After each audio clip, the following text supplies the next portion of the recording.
story I'm going to share occurred over several years and only recently came to an end. It affected almost all the important people in our lives, impacting us even today, and likely for the rest of our lives. I wanted to share it so everyone can understand just how out of control a seemingly harmless situation can become. Due to the length of this event, I'll likely break this story into several parts. First, let me lay it out for you. My brother has always been my closest friend. He is easily the most loving and most genuine person I have ever met, and is loved by almost everyone he meets. Despite this, he hasn't been in many relationships. I think it's partly because he's a very all-or-nothing type of a guy. When he falls deeply and blindly. A blessing and a curse, I guess. Anyway, I've known most of the girlfriends he's had quite well, despite being nearly 8 years younger than him. Most of them were nice, normal, pleasant, with a few exceptions. We had high hopes that he'd settle down with a wonderful long-term girlfriend as he entered adulthood. We had no idea we'd spend 6 years sharing a hell with him, our family, and our close friends, all because of one girl. I'll call her Pam. I met Pam when I was 11. My brother was 19, and she was 17, about to graduate high school. I remember being surprised when he introduced her right away as his girlfriend, since neither my parents nor I had heard anything about her. But she was kind, warm, beautiful, and an honor student. I admired her immediately. For the first year of their relationship, Pam never seemed off. She was always happy, kind, and had good stories to tell. She and I grew closer. She seemed eager to bond with me, and it felt like having an older sister. We shared many of the same interests, and friendship came easy between us, as I was mature for my age and she was so inviting. But halfway through their second year of dating, we started noticing things about Pam. Just small, odd habits she had. If someone was having a conversation with my brother that didn't directly involve her, she tended to insert herself however she could, sitting closer to my brother, laughing a little louder, calling him away, etc. If any of our family or friends asked my brother questions about college or his future plans, she'd grow increasingly uncomfortable and sometimes make comments like, "I hope you have it all planned out, 'cause I'm going wherever you're going." My parents and I would chuckle at these behaviors, assuming Pam just loved my brother and was a bit protective. We liked her a lot, and had high hopes for their relationship. I hate to think now how blind we were. One night my brother came home late from a party. I was 13 at the time, and he was about to turn 21. He walked in the door. Our parents were already asleep. But I was up in the living room. I could immediately tell he was upset. I asked him what was wrong. As he walked into the kitchen, I noticed a large welt on his cheek. "What happened to you?" I asked. "I got in a fight. It's cool," he said. This immediately raised suspicion, as my brother was as far from the fighting type as you could get. "A fight over what?" I asked. "Pam," he said simply, and went to his room. The next morning, while he was driving me to my soccer game, I pried again about what had happened. He didn't answer at first, but then said, "Pam is kind of weird." I asked, "How so?" He sighed. "I don't know. She likes to start things." Pam was a pathological liar. Apparently, she did it all the time. Looking back, the constant news stories of places she'd been to and things she'd done didn't seem to be true. That night at the party, Pam had told my brother that another man had tried to grape her. My brother, being who he is, confronted the guy who said, "I've never even seen her before." A fight ensued over the accusation. On the car ride home, Pam told my brother he must have misinterpreted her words and that nothing close to grape had happened. The lying seemed like a major red flag, and my brother broke things off. Several weeks later, Pam contacted me, asking if I wanted to go shopping with her. Having had a good relationship with her before, I agreed. My parents thought it was strange that a 20-year-old wanted to hang out with her ex-boyfriend's 14-year-old sister, but they let me go. The day started pleasantly. Pam caught me up on her life and asked how I was doing and how my family and brother were. Nothing seemed strange until she brought up uncomfortable topics. She told me she had a sexually traumatic childhood, and that was why she lied so much. Then, aggressively, she defended herself, saying, "Whatever your brother told you was a lie. He was the one lying. That's why I had to break up with him." She would jump from normal conversation to deeply personal and strange topics. She even detailed a lesbian experience she'd had after breaking up with my brother and told me I should try it when I was older. I became increasingly uncomfortable. She noticed and immediately apologized, saying she really liked being my friend and that she loved my brother. That's why she was acting so crazy. I told her I liked being her friend too, and that I understood her feelings. That was a mistake. That's when the phone calls began. It started with just one call. A week after we hung out, Pam called me at 10 p.m., sobbing, saying how sad she was without my brother and how much she needed him back. Then the calls became nightly, later and later each time. I'd be dead asleep at 2 a.m. and get a sobbing, hysterical, desperate call. I felt so much pity for her that I kept answering. One call, though, was different. She wasn't hysterical. She wasn't crying. I picked up the phone at 1:30 in the morning and heard a flat, monotone Pam. She said one sentence, "Tell your brother I'm going to slit my fucking throat tonight." Then she hung up. I felt numb. I had never experienced anything like that before. No one I knew had ever behaved that way. I texted her over and over, asking if she was okay, begging her not to do anything. I panicked, thinking I had done something wrong, and that since she told me, I would be responsible if she hurt herself. The next day, I told my brother what had happened. He said he'd go to her house to check on her. A week later, Pam showed up at our house, arm in arm with my brother. They had gotten back together and acted like nothing had happened. She smiled at me and never once mentioned the phone calls. The next month is when things escalated again. I came home from school to find my entire family sitting in the living room. They told me to sit down. I thought someone had died. My mom said, "Your brother let us know how you're feeling." I was confused. "Feeling?" I asked. My brother looked at me with pity in his eyes. "Pam told me she wasn't the one who called you. You called her, and you're the one who wasn't feeling well." What the fuck? No, that's not what happened. She called me every night for 2 weeks, crying and saying she wanted you back. That's not what she said. She said you called her with your problems and that she wasn't sure what to do. I was furious. Her lies were continuing, and my own family believed them enough to stage an intervention. I showed them the text messages she had sent me, played them voicemails, and showed my call history. That put an end to that lie. After that, I wanted nothing to do with her. My brother broke up with her again. She called him hundreds of times, sent hundreds of messages. She showed up at our house a few times with baked goods, wanting to apologize, but we ignored her. Eventually, she left us alone. We didn't hear from her for almost a year.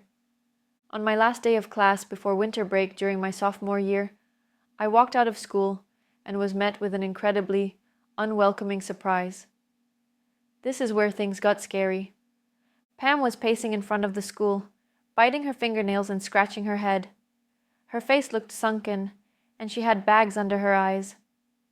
I almost didn't recognize her. I tried to cut across the lawn with my friend Liz to avoid her, but she saw me and walked quickly in my direction. She opened her arms for a hug, but I stopped. "You're mad at me?" she asked. "What are you doing here?" I asked. She laughed quietly. "I wanted to apologize for whatever your brother told you."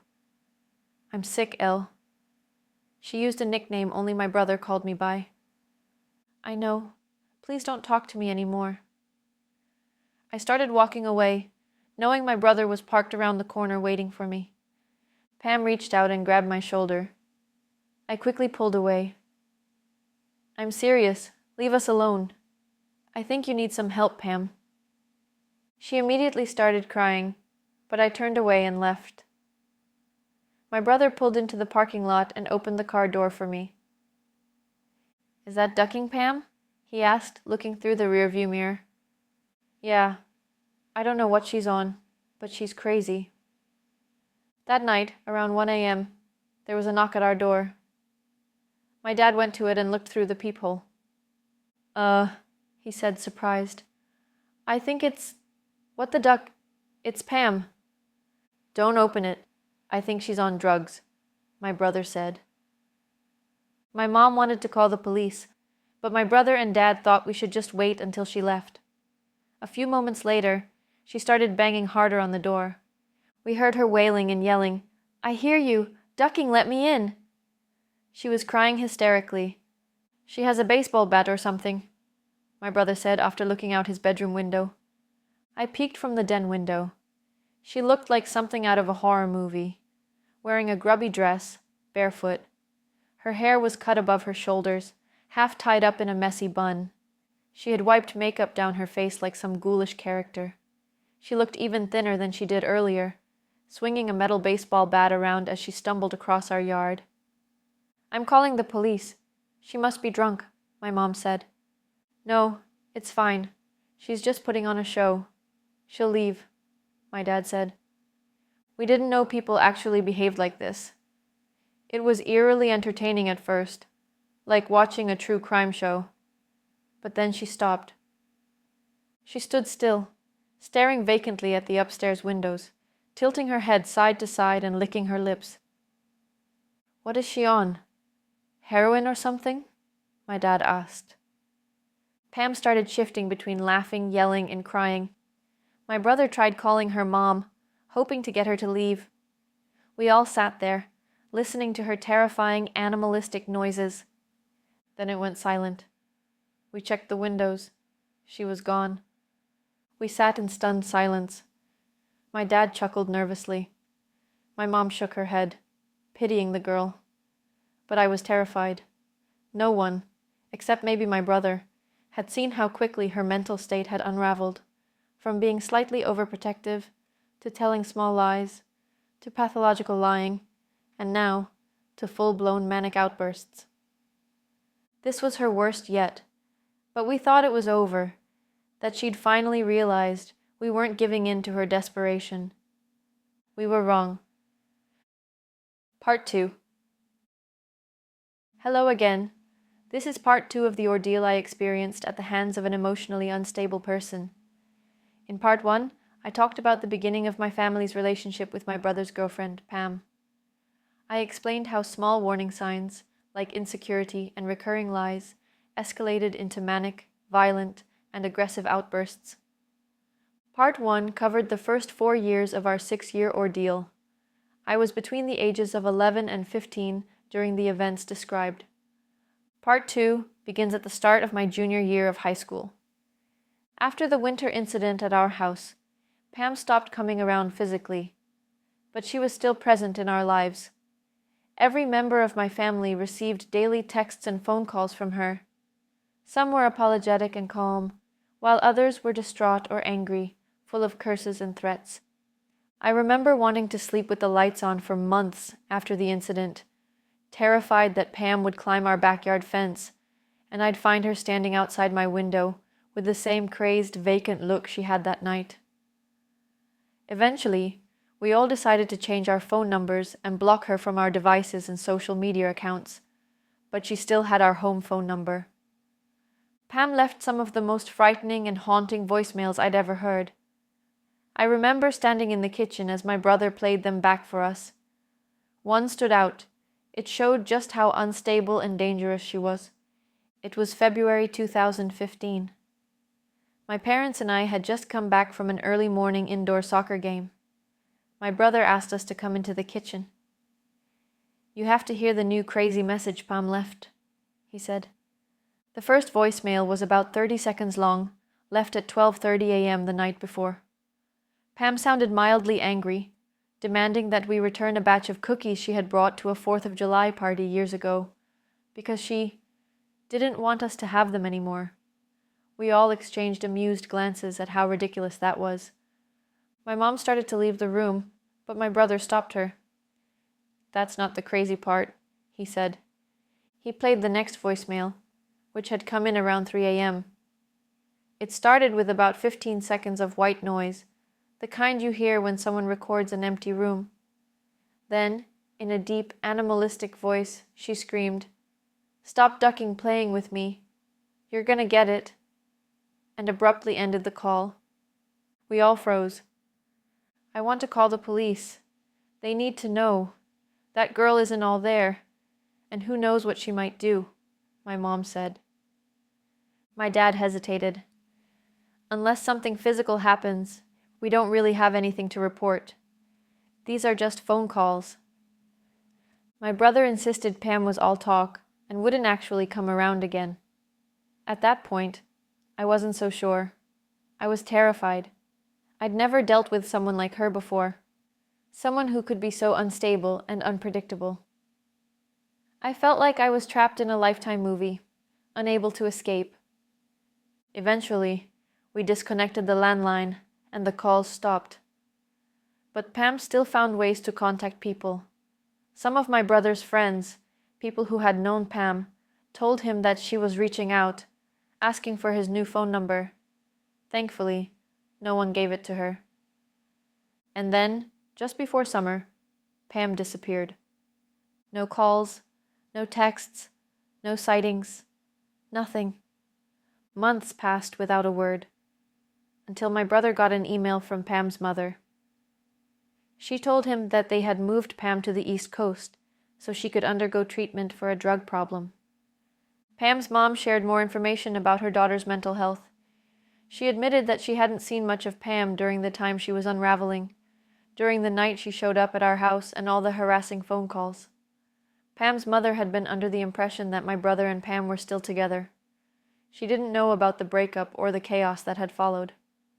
She explained that Pam had always been a compulsive liar. She'd make up stories that didn't make sense, argue over facts that had already been proven false, and blame others for things she was clearly responsible for. "I don't think she ever believed anything she did was wrong, even when it clearly was," her mom said. "And I don't understand it. She wasn't raised that way." For the first time in years, we felt like we could breathe. Pam was gone, and our lives slowly returned to normal. Still, I found myself glancing over my shoulder now and then, afraid she might suddenly reappear. But soon, something strange started happening. As I learned to drive, I started noticing the same car everywhere. You know how, once you notice a specific car, you suddenly see it all the time? It was like that.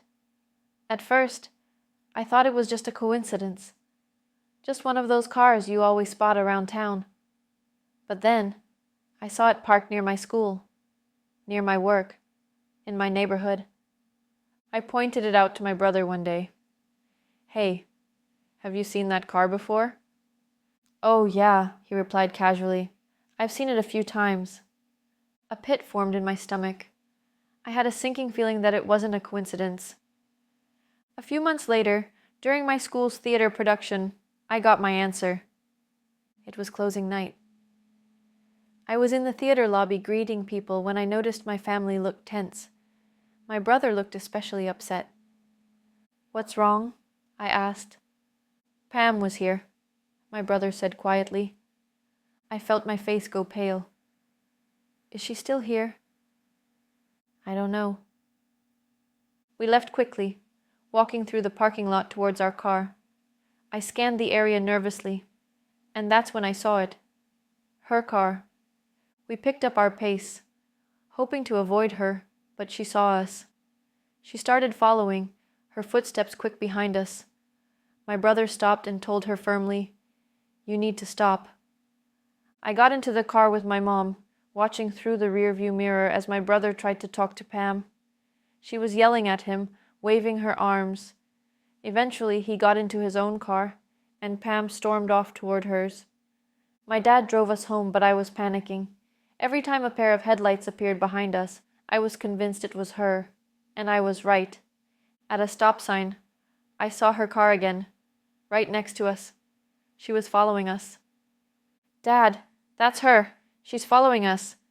"Call the police," my dad said calmly, even as he picked up speed. My mom scrambled to call 911, but it was hard to explain where we were. We lived in an area with few street lights, and many of the roads weren't marked clearly. My dad started driving in circles, taking random turns, trying to lose her. She kept following. At one point, she switched on her high beams and drove so close that her car was practically touching our bumper. The bright lights flooded the car, making it hard for my dad to see. He adjusted the mirrors to block the glare and sped up. Finally, after what felt like an eternity, she was gone. We got home, hearts racing, and turned on every light in the house. My dad grabbed his gun and checked every room, every closet, the backyard, and the side yard. That night changed everything. It was no longer just weird phone calls or awkward run-ins. Pam was stalking us. She had been watching us for months, maybe years. She knew where I worked, where I went to school, where we lived. And worst of all, we had no idea how much worse it was going to get. Part 3. This will be the final part of my Pam story. If you haven't read parts 1 and 2, I recommend doing so. This last section will cover the final year and a half of our 6-year ordeal with Pam. My family, though strong, is still recovering. After the terrifying car chase, my brother finally started opening up about his relationship with Pam, things he hadn't told me before. He met her during his senior year of high school when she transferred in as a sophomore. She immediately stood out. She was beautiful and seemed shy at first, but his female friends noticed something off. They said she was aggressive in trying to make friends and constantly talked about how her family had moved from some exclusive community in Texas, so elite it didn't even have a name. A few years later, they crossed paths again when she came into his workplace. She seemed more mature, and they hit it off. After one date, Pam pushed for an official relationship. My brother thought it was a bit forward, but agreed. She was elegant, kind, and beautiful, or so it seemed. But the red flags came quickly. Pam was incredibly insecure. She constantly asked my brother if he still loved her or if he thought she was attractive. If he didn't call her beautiful multiple times a day, she would point it out. If he tried to protest, she'd become emotional, claiming he didn't love her. It got worse. She started sending him unsolicited nude photos during the day, asking if he still liked the way her body looked. When he went out with friends, she would bombard him with texts, asking why he didn't want to be with her instead. If he hinted at breaking up, she would threaten to kill herself. He felt trapped. Then the narcissism became obvious. Pam would talk badly about my brother's ex-girlfriends, bragging about how much prettier she was. She refused to attend family events, like my birthday, or even our aunt's funeral, because she wouldn't know anyone and thought it would be boring. She loved calling herself a princess and demanded constant attention. Eventually, she started targeting me too. My brother revealed that Pam would talk about me behind my back, calling me a glut, and suggesting I was the product of an affair because I was too ugly to be related to him. This was hard to hear, especially considering how she had pretended to be my friend all that time, asking me to hang out, calling me late at night, confiding in me. When my brother finally decided to end things, Pam's behavior spiraled out of control. In the weeks after the car chase, I barely slept. I kept reliving that night, imagining Pam watching us from the shadows. Every little noise made me jump. I even had nightmares of strange women staring at me through the windows, holding axes, or standing at the foot of my bed. but nothing prepared me for what happened next. One night, during a particularly stormy evening, I left my bedroom window slightly cracked to let in some fresh air. The wind howled outside, and rain pelted the roof. I thought the white noise would help me sleep. I woke up to a faint noise, something tapping on the roof above my window.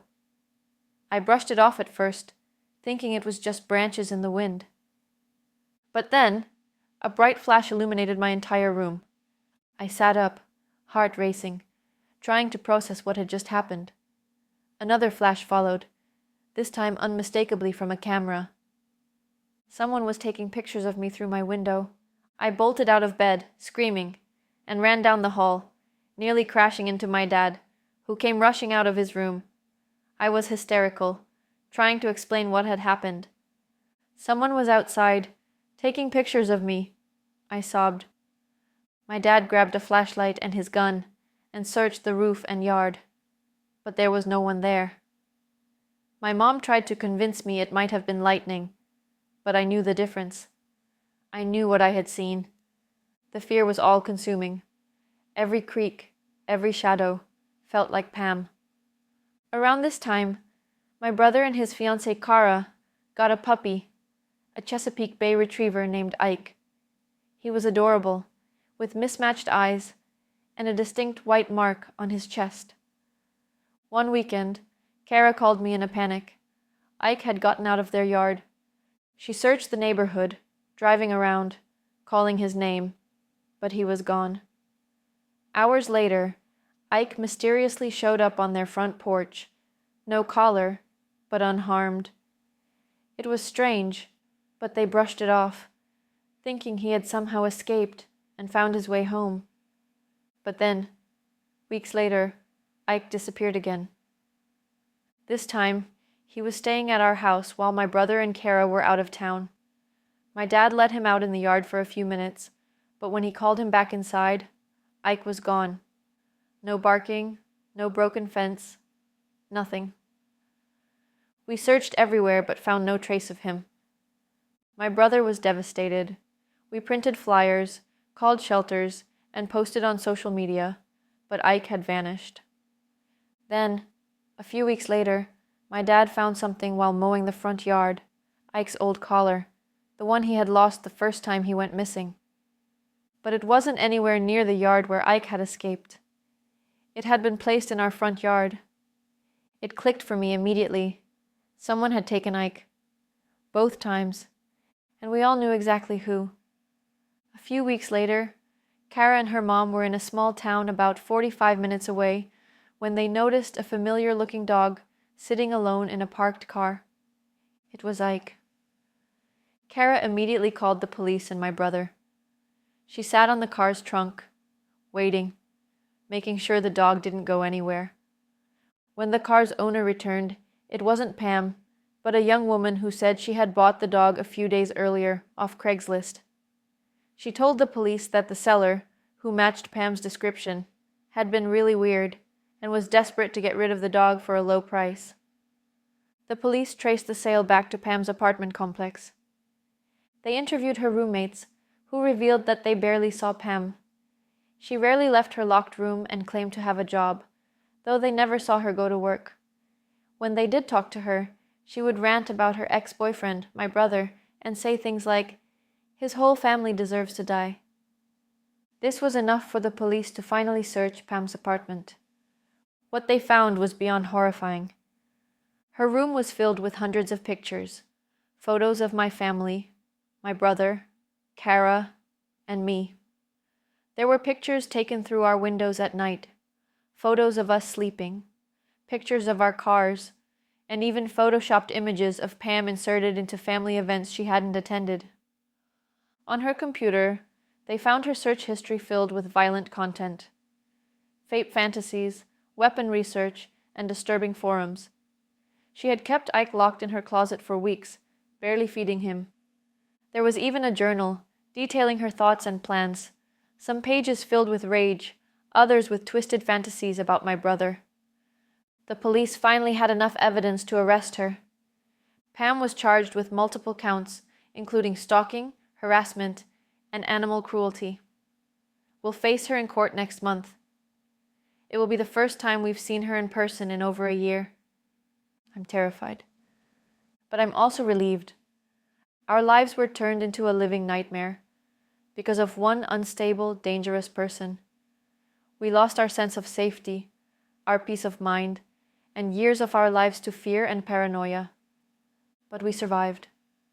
We're healing now, though it's a slow process. Every creak in the house still makes my heart race. Every unfamiliar car makes me anxious, but we're moving forward. If you take anything from this story, let it be this: trust your gut. Pay attention to red flags, no matter how small they seem.